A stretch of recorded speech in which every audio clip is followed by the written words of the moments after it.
Space, the final frontier. When Star Trek originally aired in 1966, NASA's space program was still in its infancy. But Star Trek allowed us to imagine what could be if we dared to boldly go where no one had gone before. For most of us, the thought of traveling to another galaxy probably seems like science fiction. But the truth is, the foundation for humankind's journey beyond our solar system is being laid right now aboard our very own International Space Station.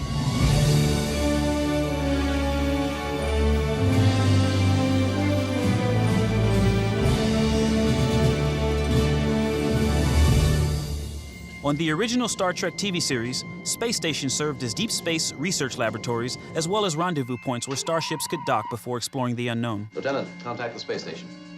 Captain, the station is calling us. All right, put them on.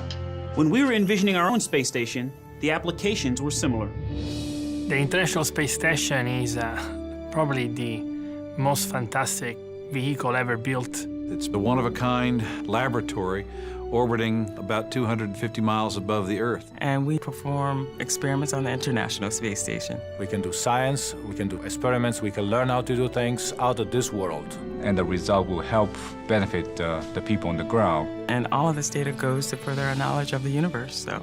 But it's not just that. We are using the space station as a test bed for future space exploration. It's to further our capabilities to travel in space and ultimately being able to leave this planet and go beyond as humankind. It's not only part of our present, and certainly be part of our future. We knew if we were going to continue with this mission of exploration, we needed to learn more about the human bodies and how to keep humans safe. So we have to understand what physiological changes occur to the human body when we're in space. The crew of the Enterprise mastered artificial gravity, for the most part. We, however, aren't quite there yet, and that comes with its own set of challenges. When you remove the force of gravity from your body, you'll lose things like muscle mass, bone density. Your heart doesn't have to work as hard. Overcoming these challenges will become even more important when humans step foot on Mars, where the crew will have to be self-sufficient. But thanks to the International Space Station, we're able to study the effects of weightlessness and develop countermeasures in orbit, close to Earth. That's the boy, keep it up. The International Space Station isn't just providing insight into how our bodies adapt to spaceflight, but we also knew we needed to learn a lot more about living in space and how to be self-sufficient to take care of our crews as they went on a deep space journey. For deep space missions, we still have a lot to learn. We need to find out how to mitigate these limitations that we have. And that's exactly what we're doing on the space station. The ISS is the only laboratory available to test life support systems, crew health systems, habitat modules, and other technologies that would help astronauts be safe and productive on a deep space journey. Do you wish that the first Apollo mission hadn't reached the moon, or that we hadn't gone on to Mars and then to the nearest star? Those are the imaginative things that NASA are looking at.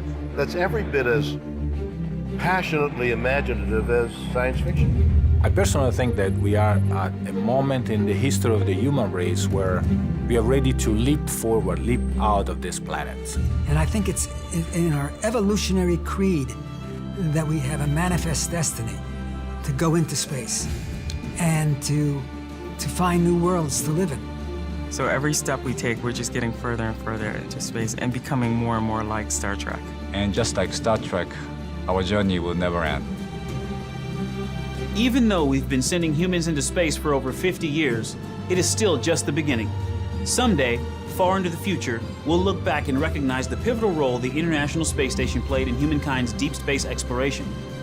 Given enough time and ingenuity, who knows where our imaginations will take us.